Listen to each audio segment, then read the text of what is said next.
Welcome to Outside Sales Talk, where we meet with industry experts to learn the strategies and tactics that make them successful. I'm your host, Steve Benson, and I've helped thousands of salespeople all over the world crush their quota. Today, I'll help you crush yours. Welcome back to Outside Sales Talk. Today we have Enrico Nebbia on, and he's going to discuss implementing successful sales operations processes.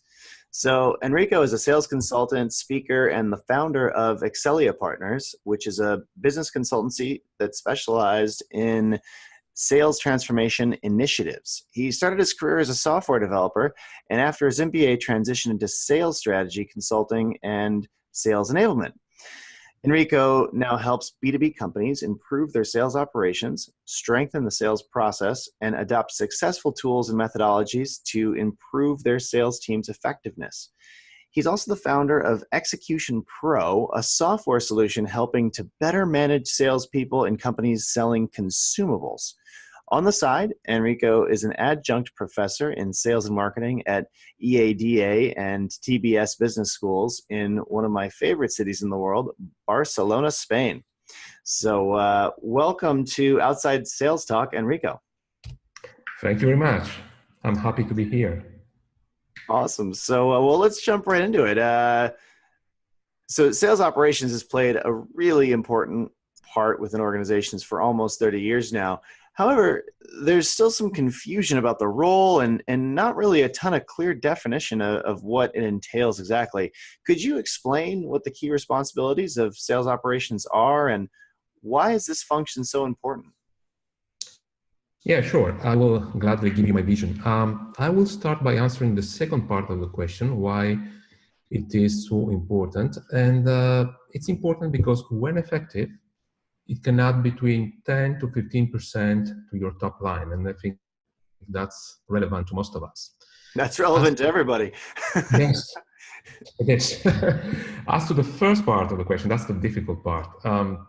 I haven't been able to find a great definition, and because they usually are too abstract. So when I try to explain it to companies, I'm using an analogy. And I tell them that selling is like motorbike racing.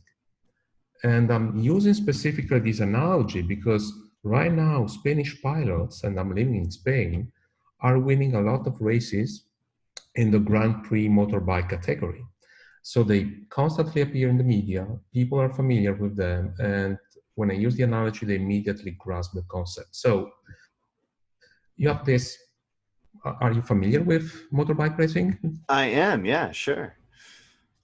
So you have this great young, extremely gifted pilot called Marc Marquez. So he's leading the championship right now. And so I ask people, do you think that he wins the races because he's an extremely talented pilot? And they tell me, yeah, sure, he is.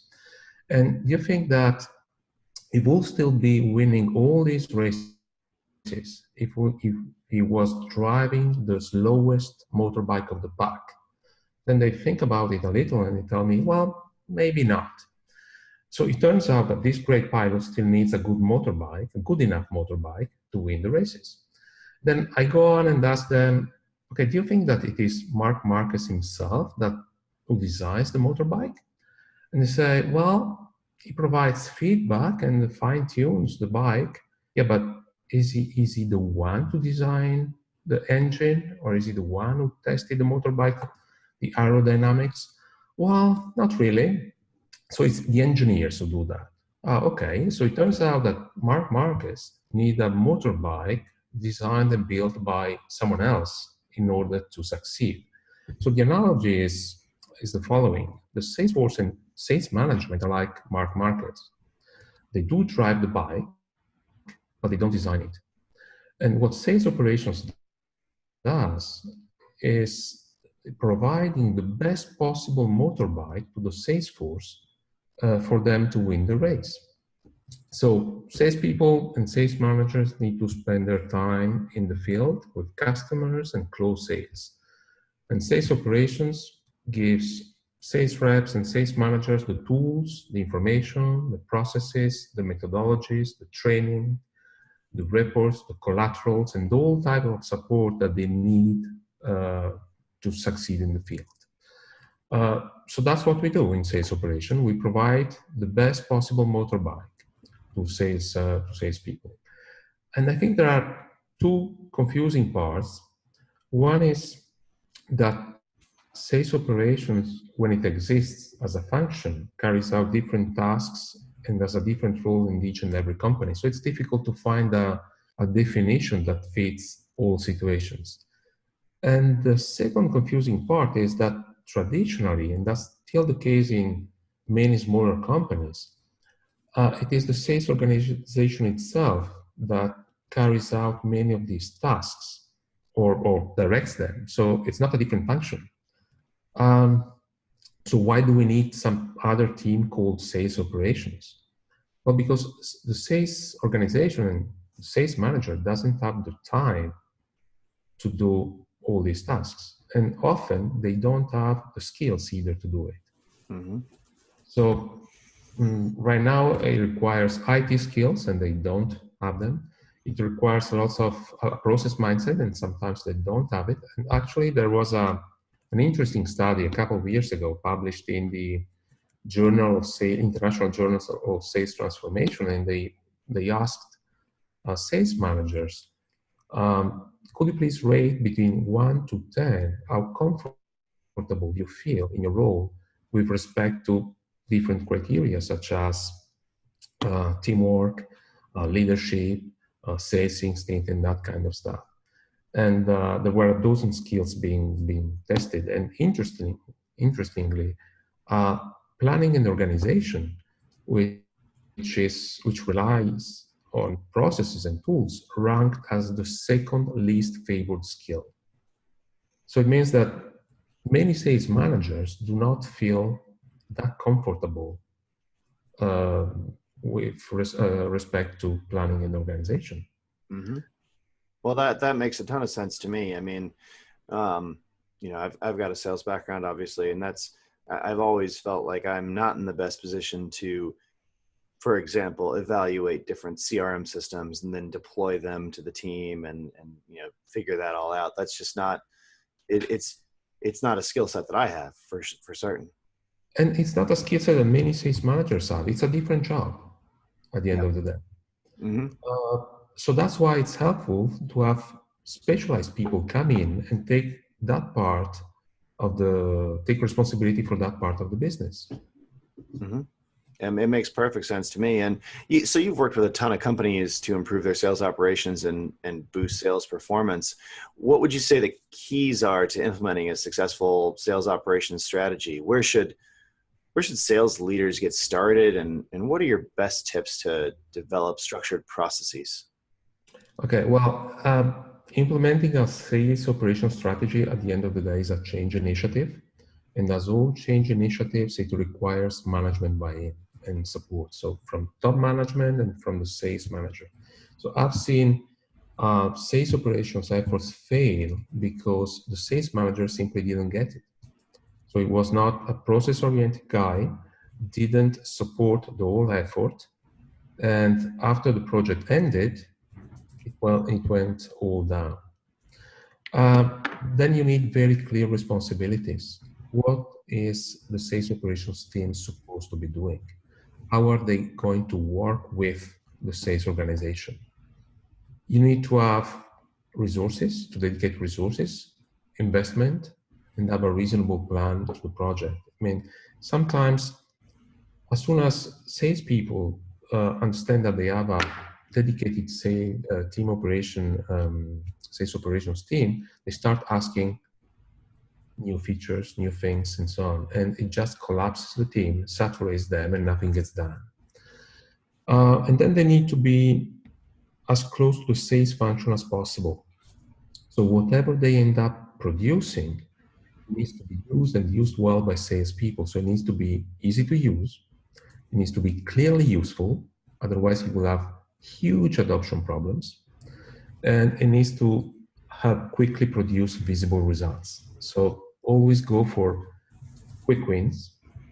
We constantly need to have quick wins. So whenever I see some big change or with a long-term goal, well, that's great, but go for some quick wins.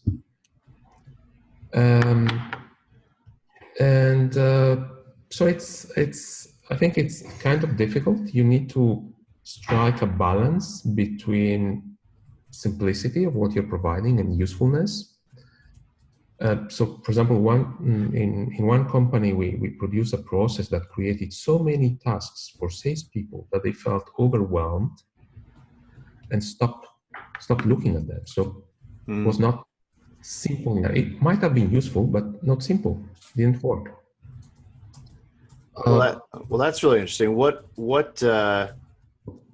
advice would you say you have for sales leaders, sales operations leaders, to successfully manage their sales operations team and manage deployments of new software? Well, I guess that's kind of two questions. So, you've seen people do it wrong. What advice would you have for sales operations team to do it right when they deploy new processes, new software, new technology, anything at all? Well, I've very clearly defined goals, and often in sales operations we don't have very clear goals. So we have these guys that are out to help us, and we have a lot of expectations, maybe too many. We saturate them. And when it comes to, you mentioned software, when it comes to tools, I mean, something very interesting comes into play. So when you're talking to software vendors, for example, you always get the feeling that basically it looks like that just by buying their software, sales are going to double overnight by miracle and by magic. That's not the case. So you need first to look at processes and people, and then at tools. So in my view, tools come last.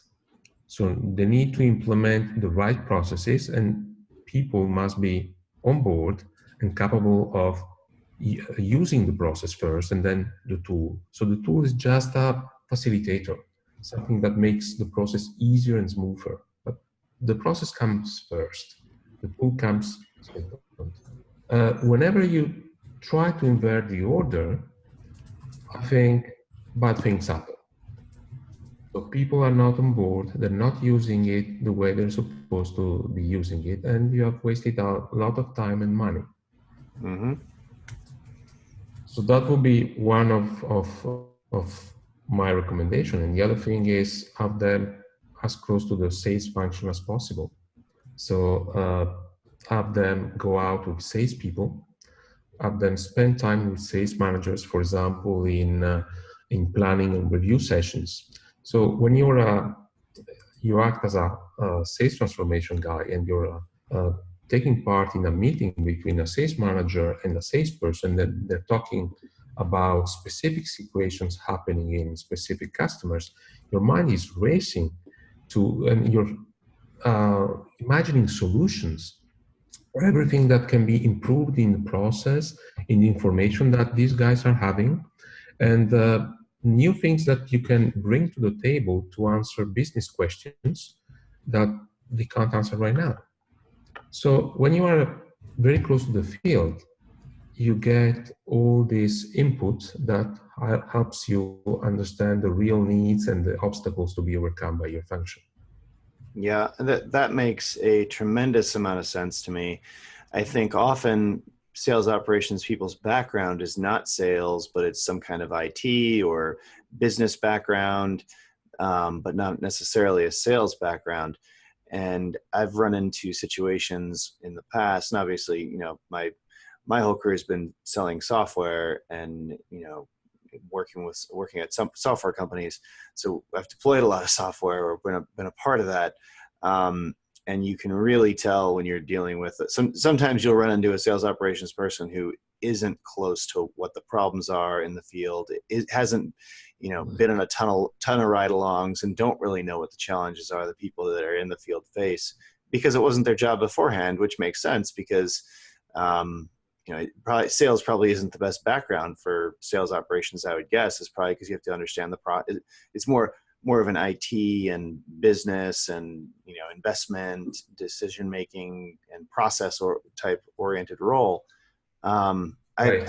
I've seen a ton of times where they don't really understand that what's going on in the field, And I think a key piece of advice I would have for anyone in operations or sales operations, or anyone leading a team, is to encourage your sales operations people to get out in the field, do ride-alongs with people, help see them using the tools, see what their processes are like. Because without really spending a lot of time in the passenger seat of a car for a field, and I'm obviously talking about outside salespeople, field salespeople. If you're not in the passenger seat of a car with going along on sales calls, going along in the field, you're not really going to understand what the problems that your particular reps are facing, what their challenges are. I totally agree with you, and you pointed out a very common issue I'm finding is many people in sales operations come from IT. Mm-hmm. And why is that? Because, well, I think to be successful in this role, you need to have a process mindset. Mm-hmm. It helps to be analytical. And when companies are trying to find among their people the right people to put in IT, they say, hey, to put in sales transformation, they say, hey, the IT guy, they have to deal with tools, IT tools, IT guy. The problem is often IT guys don't get sales. Mm-hmm. Right. So And sales requires a level of flexibility that the IT guys are not accustomed to. Mm-hmm. Mm-hmm. So I really think that it would be ideal to have some direct sales experience, or to shadow sales people, for example, for a while. Mm-hmm. If you don't have that experience, you won't have the sensitivity to understand the problems and to provide reasonable solutions. So you will create very complex and structured solutions that are not applicable in the field. Yeah, some of the best sales operations people I've worked with, that customers of my companies, they have definitely, you hear them talk all the time about the time they're spending in the field. When they deploy a piece of software, they're in the field with the reps that are using it. When they are regularly doing ride-alongs, and that's doing trainings. That actually that's a pattern I've seen. The best ones are half sales operations and half sales trainer. And probably half IT person, but that's too many halves. But you get what that's a part of the job. You have to be a superhuman. Yes. I think. But that I've because a part of their job is actually training and deploying, it has forced them to be in the field, and that made them better at sales operations. I'm thinking specifically of this one woman at L'Oreal who's a customer of Badgers, and she's just a fantastic sales operations person, but her title was actually had something to do with sales training. It was like VP of sales training or something, and that's why she was so great at sales operations, because she was so deeply involved with training the salespeople, doing ride-alongs, doing deployments of the tools that she was pushing into the field, and that made her really a successful sales operations person. Yeah, also having a training background is very useful. At the end, you have to provoke a change, make it sustainable. So you have to communicate, explain, and train people. Mm-hmm. Otherwise, there's no change in the field. So yes, you're right. I mean, if you also have a background in training, that's very helpful. Well, let's talk a bit about this. What are some of the specific skills that are required to be successful in sales operations? If I'm a VP of sales hiring a sales operations person, or looking for who I should have run the sales operations role on my team, what are the specific skills and attributes that I should be looking for? Well, a process mindset, analytical mindset as well. They often go together. You need to be also service oriented. You have internal customers that you need to understand and serve, and they're not easy customers. And then an interest in and an understanding of the sales function. So I think these are the key aspects. And a good communicator, as you said, I mean, trainers are good communicators. That's part of their job. Mm-hmm. So if you put all these qualities together, first of all, you don't find that many people with those qualities. Right. That a great profile for sales operations. Mm-hmm. And then one thing is, the management of sales operations, and then there are so many skills that are required that, of course, you need to have probably IT guys or guys with a diverse set of skills in the team. That's, of course, what happens. So tell me, what do you think some of the biggest challenges are for sales operations leaders today, and how can they overcome them? Well, I think, in my experience, I think it's proving that they bring actual value to the table. To me, that's an evidence. I mean, they're bringing value, but in many cases, since they don't bring in revenue directly, they are sometimes seen as nice to have, but not really necessary back office support function. And so they're seen more of a cost center of a revenue center, and which means that they sometimes have trouble getting all the resources they need to do a proper job. Mm-hmm. Also, once you deploy all these tools, processes, methodologies, and trainings, in the launch phase, there's a lot of excitement and there's a budget that is dedicated to it. But once the launch phase is gone, you have to maintain that. And business is constantly changing. There are new requirements, the market changes, and the company is entering new markets, new areas that require changes to the current infrastructure. And this absorbs a lot of time and energy, and that sometimes prevents the team to move forward to new areas. But if you're able to justify with numbers your contribution to the top line, then which is a constant internal sale in itself to top management, then this will give you the resources you need. So, what are some tools that you would recommend sales operations managers check out? What do you if you were managing a field or an outside sales team, sales operations, what would be some things that you would want to make sure you were evaluating? Some areas. Look, I know there are super fancy tools out there, and when I always smile when I look at the MarTech analysis of IT tools that support marketing and sales. I think the latest one, there were more than 5,000 tools. Mm-hmm. And that's the view from Silicon Valley. If you come to Spain, then you have many local manufacturers of tools. Mm-hmm. But my recommendation is ignore that chart and get back to your CRM system and get the most out of it. Because in my experience, this is the most underutilized tool in a company today. Sometimes companies do not have the right CRM system. For example, a company I was talking to last month, they showed me a great CRM system, great for outside sales people who are visiting 15 bakeries per day, for example. Great tool. But the problem is they're not selling that way. I mean, they maybe visit on average one customer per week. So great tool, but it's not suited to their specific needs.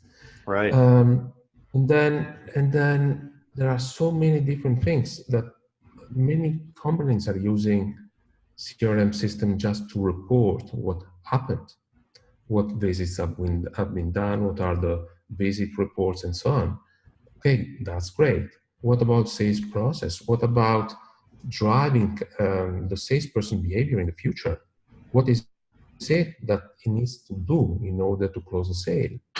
So there are all levels of usage of CRMs that are not being used. So I would say go back to the CRM and find ways to improve the way it's being used, because there are so many ways to do that. And the second thing, for companies that sell consumables, we have pretty much the same situations with business intelligence software. That is a super useful tool because you have to manage your customer base. And I also find that it's underutilized. So you don't need to go and get the fancier tools out there. With these CRM and BI tools you already have, make the most out of them. So, you've developed a sales team management methodology that has proven to be very successful, especially in the industrial sector. Can you explain this methodology a bit and tell us about what makes it so powerful? Yeah, sure. So here's the story. We have companies selling consumables that can be building materials, electric materials, chemical products, food and beverages. For example, they're selling them to restaurants. And there are so many sectors that work in this way. So when you're selling consumables, usually you have this order of priority in your sales objectives. First, don't lose sales. Mm-hmm. Second, have your current customers buy more. More of what?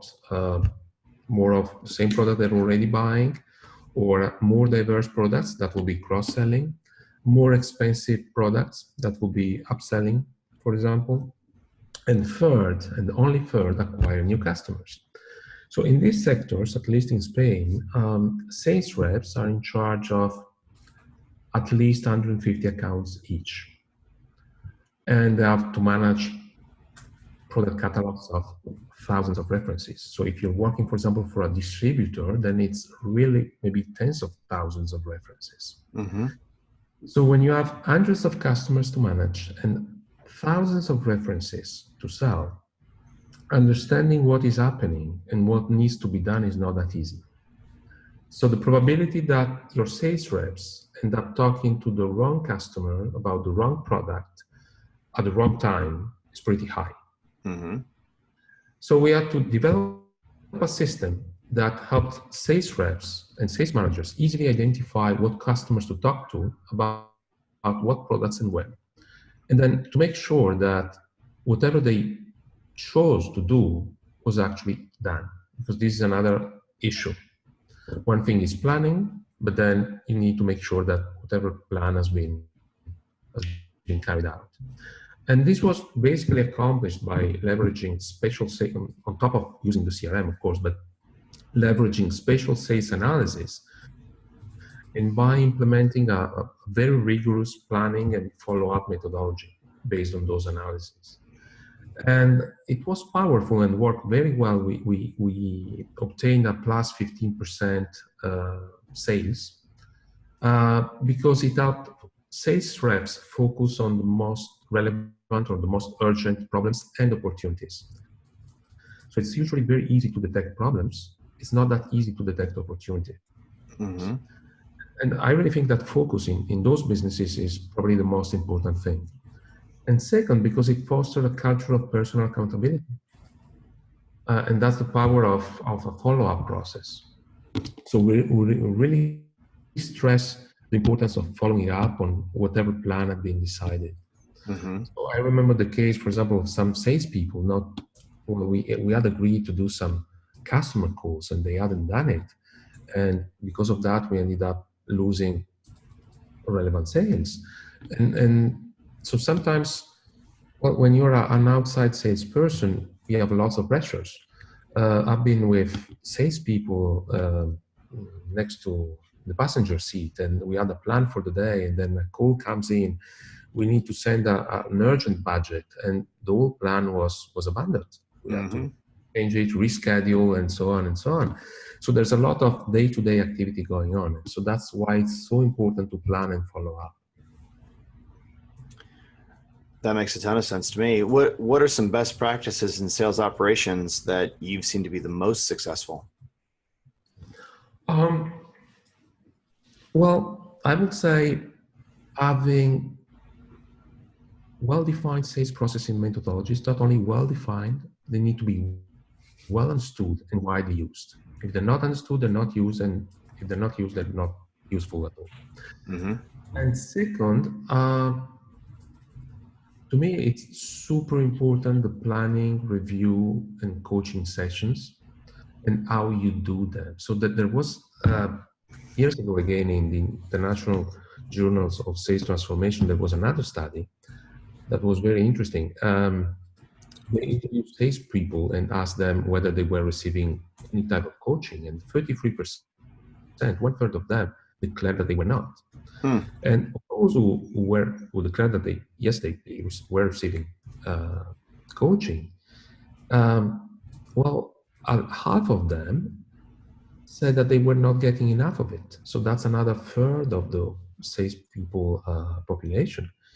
And then I have serious doubts about the quality of coaching that the final third was receiving. Mm-hmm. So that many companies are undervaluing this. And by coaching, I mean well, in some companies you call them review and planning sessions. In other companies, they're coaching sessions. But basically, the systematic process in which the field sales manager sits down with the salesperson and they do a comprehensive review of the situation of the salesperson, and they decide what to do next. I think many companies are not doing it as well as they should, and they're losing quite a lot of sales because of that. Mm-hmm. Yeah, I agree. If a company doesn't have a sales operations function, how do they know it's the right time to create one? Okay, that's a good question. And I run into this I see Methodologies. this all the time. I see, companies that have 10 salespeople and a sales manager and an IT person, and there's clearly not a sales operations person, but maybe this person on the sales team enjoys, is interested in tools and kind of processes, or maybe the sales manager is taking over that role, and then the IT person gets asked to implement it.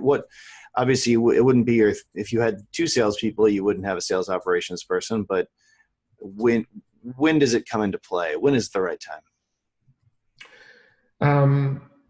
Well, I think that when it becomes clear that your sales manager has reached their limits and she's about to get overwhelmed, for example, or as soon as you realize that maybe your sales manager is not very process oriented.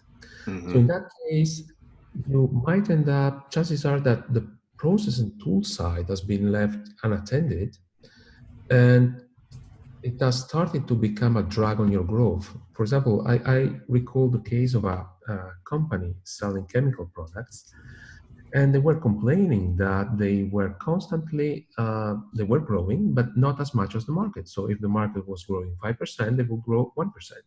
If the market was growing 10%, they would grow 2%. And they were not understanding why, because their products were good. They were widely accepted in the market. They were well known. So there was no apparent reason.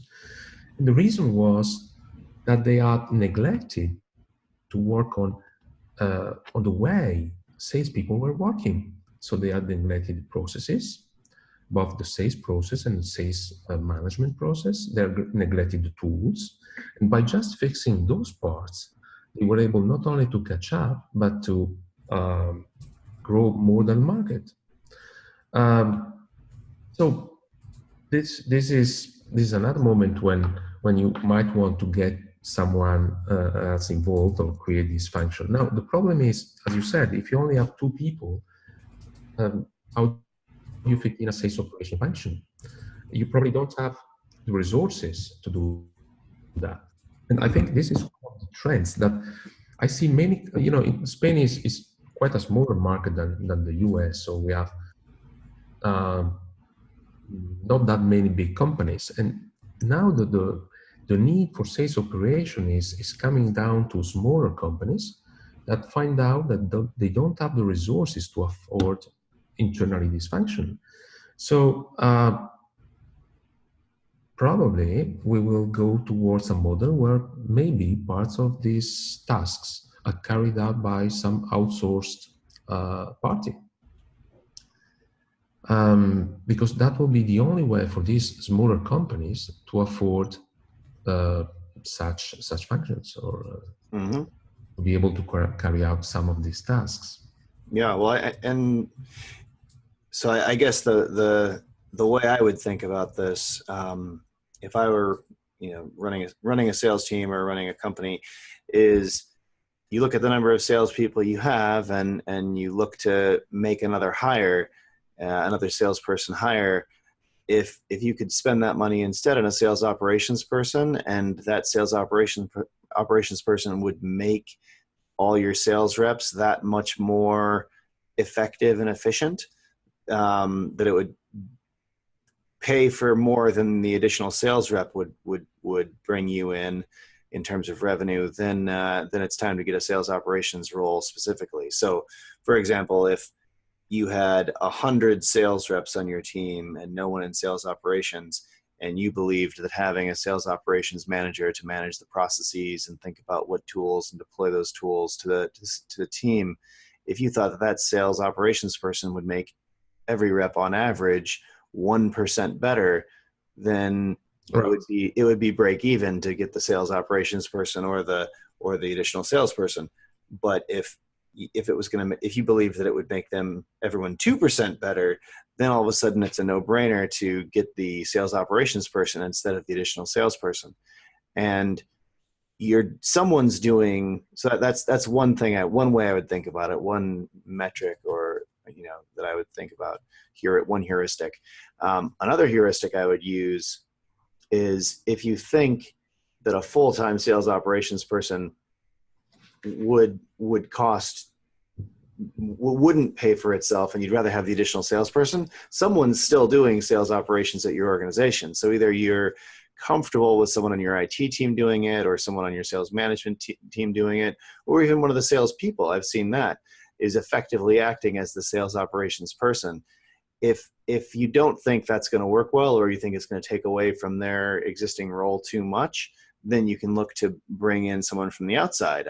And that's a great time if you are in that situation to bring someone into the outside, or maybe you another time to bring someone in from the outside would be if you had a big project and you wanted some help on it and your existing sales operations team wasn't going to have the bandwidth or didn't have the expertise to do so. I mean, I think this is the very reason why sales operations exist in bigger companies, and smaller companies have a hard time creating this function internally, because they always have this doubt: will it justify?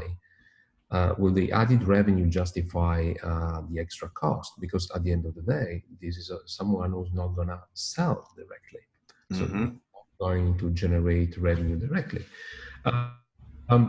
But then I think there are some solutions. So first of all, well, you can maybe bring in a consultant to help you redefine your processes, sales processing, and this will cost you something for a limited time.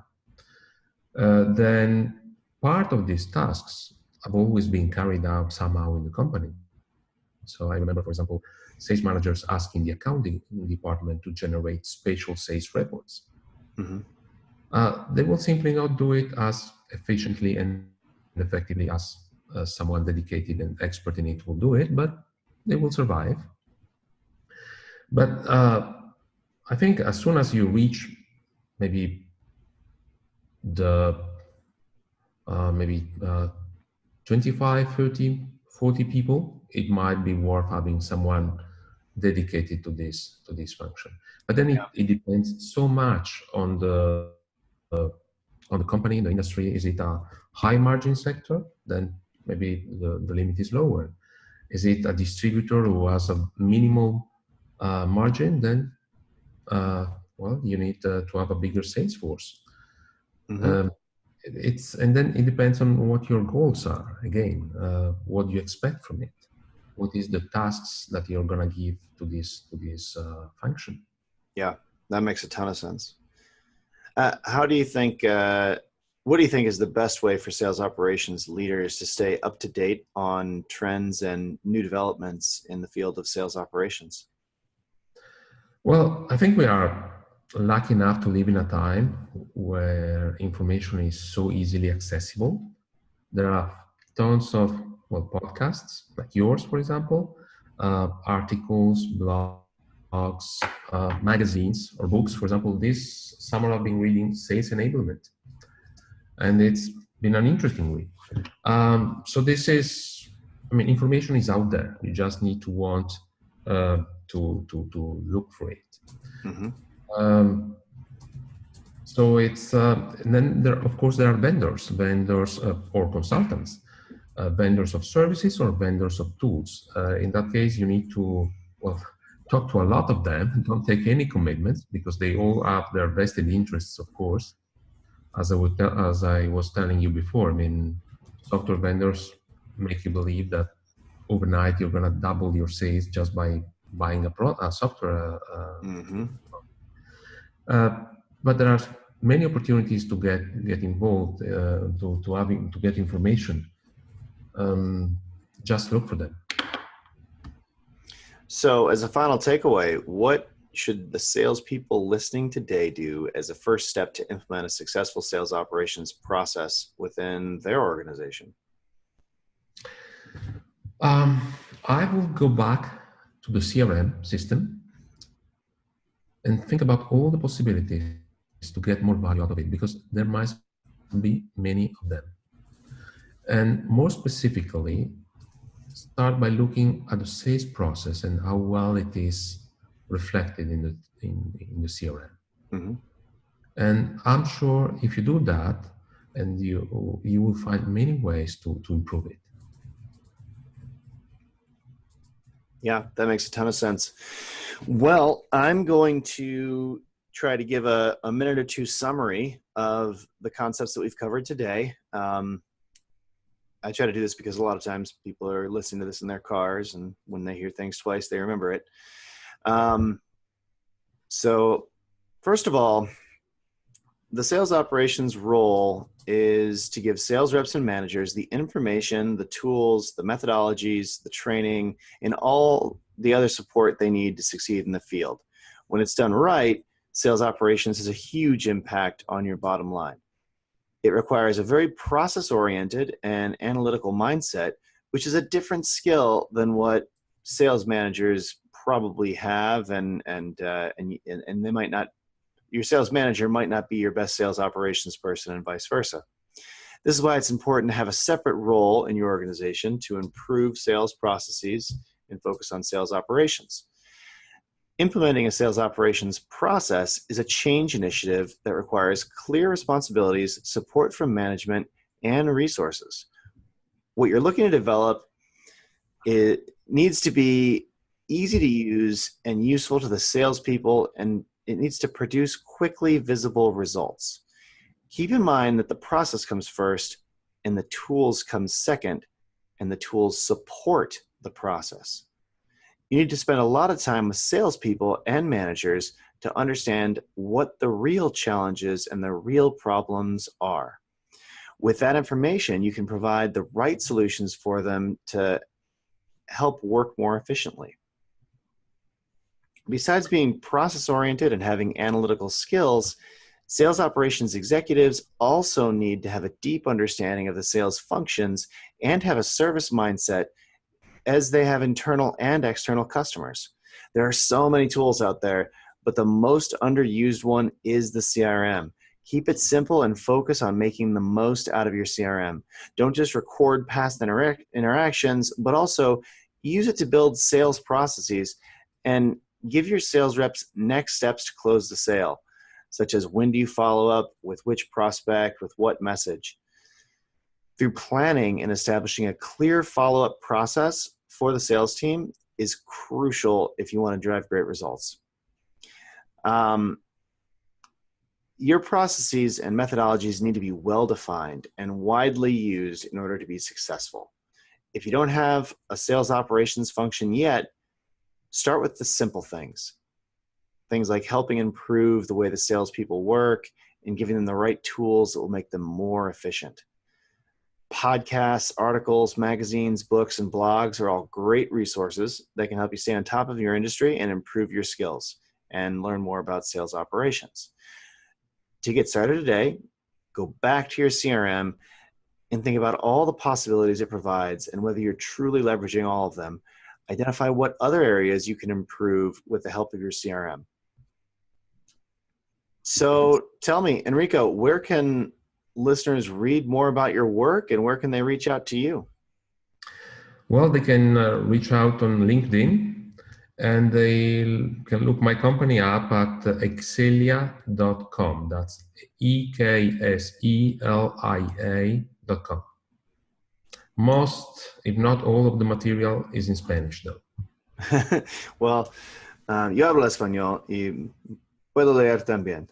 I said I can speak Spanish and Fantastic. read it as well, but I will say that my ability to use Google Translate on Spanish is even better than my ability to read in Spanish. So Very helpful. there you go. Well, I hope everyone enjoyed this episode of Outside Sales Talk. If you have any feedback or suggestions, feel free to reach out to us at feedback@outsidesalestalk.com. If you like the podcast, please subscribe to it and leave us a review. It really helps spread the word and get more outside sales people just like you to find out about this resource. Thanks again, Enrico, and take care until next week. Thanks to you. Bye to everybody.